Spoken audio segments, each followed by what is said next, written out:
fans.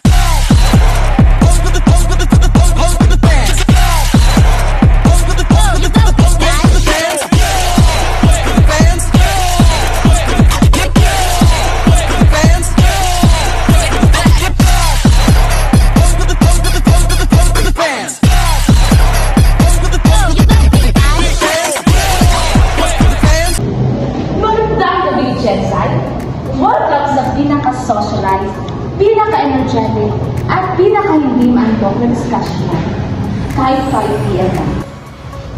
Tonight, we will explore traditional literacies together with Teacher Raymar with his students using the PPG method. Knowledge, present knowledge, and gain knowledge. Ask, participate, and behave kayo. Remember, nanonood si Sir Raymar. Let's begin our discussion. But first, I would like to ask questions. Ano nga ba ang traditional literacies? Raise your hand. Raise your hand kung meron. Wala? Kahit kunti lang. O hulaan nyo lang.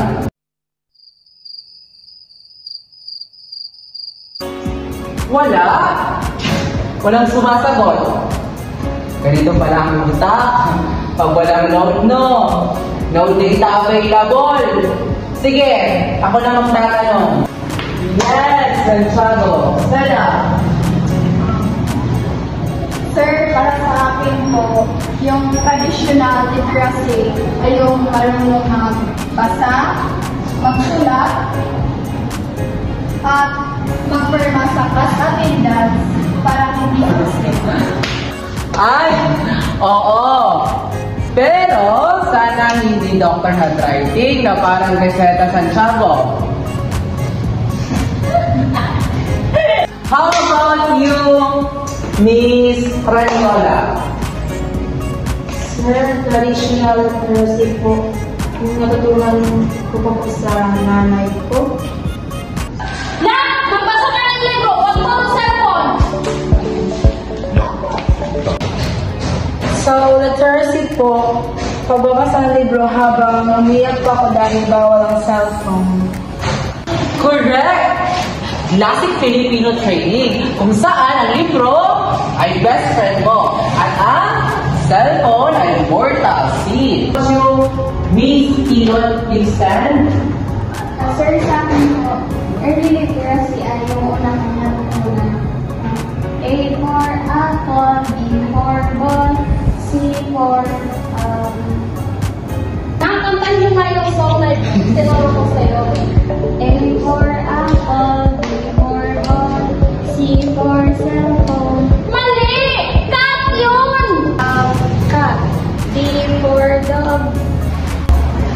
That's why your activity today, you will going to research and act out the 4 types of literacies.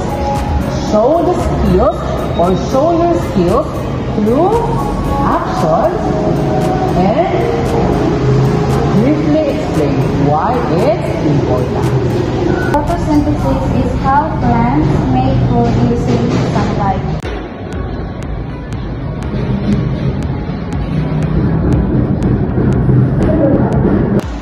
I'm showing traditional literacy. The skill here is to read and write a text. This literacy, it helps us understand lessons and communicate ideas clearly. Page 1, Tagal, after and before meal.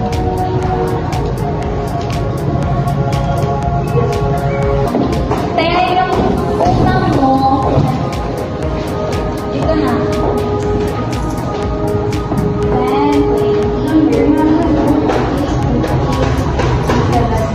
Kulang mo ng piso, bukas na may parcel ako. I am showing traditional literacy skill I can use reading, writing, and talking in real life. It helps us to read tasks safely and independently. Tuturuan kita ngayon, okay? Kaya kung hindi ka naman kaya to identify these animals. Yes, Mommy. It is a cat and this is a dog. Very good. Ngayon naman, pwede mo bang kantahin yung tinuro ko sa yung alphabet song? Of course, Mommy. A, B, C, D, E, F, G, H, I, J, K. Oh my God, very good anak. Anak talaga kita. Halika dito, magbabasa naman tayo. Plants, eggs, hope, low, Wow, ang galing-galing naman ng anak ko. I'm showing early literacy skill, recognizing letters, sounds, and pictures, meaning it prepares children to read and write later. Take note. Caregiver or parents are the one who will taught this kind of literacy to children. May kasabihan pa nga tayo na ang mga magulang ang unang guro.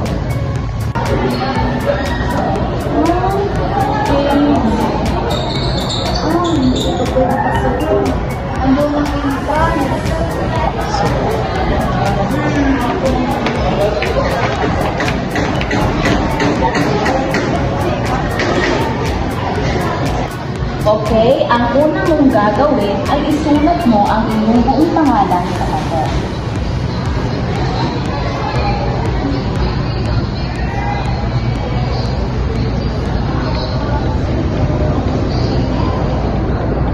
Okay, ang gagawin mo ngayon ay dilugan mo ang tamang sagot para sa tanong.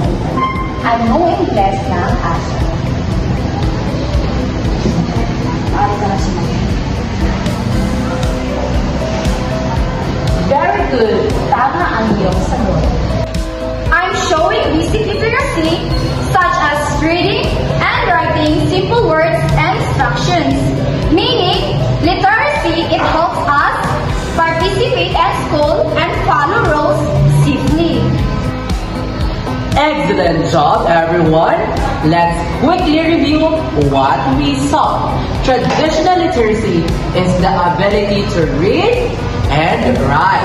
MJ showed us reading a textbook and writing a summary. This helps us learn and communicate ideas. Functional literacy, while is using literacy in daily life. Chatty May showed reading labels, filling forms, and counting money. This helps us do tasks safely and independently. Early literacy is the skills children learn before reading words. Rika Joy pointed at pictures, sung the ABC song, and told a story from images. This prepares children to read and write later. While the last one is the basic literacy. It's reading simple words and following instruction. Faith Santiago read signs, wrote her name, and followed direction. This helps us participate in school and everyday tasks. Great work, everyone! So, ano nga ba ang mga natutunan natin ngayon? It's time to share your game knowledge. Yes, Chatty May. Sir, natuto po ako na literacy is not just about reading, Yes. writing, and definitely not just about spelling. Accommodate correctly. Kasi alam niyo naman na nalilito pa rin ako hanggang ngayon. Sir, na-realize ko po na kahit marunong ka ng magbasa or magsulat, iba pa rin kapag ginagamit ito sa life, like making decisions, following instructions, or writing. Hindi yung magsulat ng laboratory research. Yes. Nalaman ko po na may traditional, functional, early, at basic literacy pala, hindi lang literacy or literacy na fashion po kapag we're not sa class. Yes, Faith. Ang pinaka-important na intindihan ko po sa literacy is more than just texting, scrolling, or typing captions sa IG. It's about usually understanding, applying, and communicating ideas. So class, ngayon, mas malinaw na ang concept ng traditional literacies. At least now, hindi na lang tayo pwedeng sabihin, Sir, aware po ako pero di ko ma-explain. Remember, be illiterate, not illiterate. Lalo na kapag nagtatype ng group chat reply.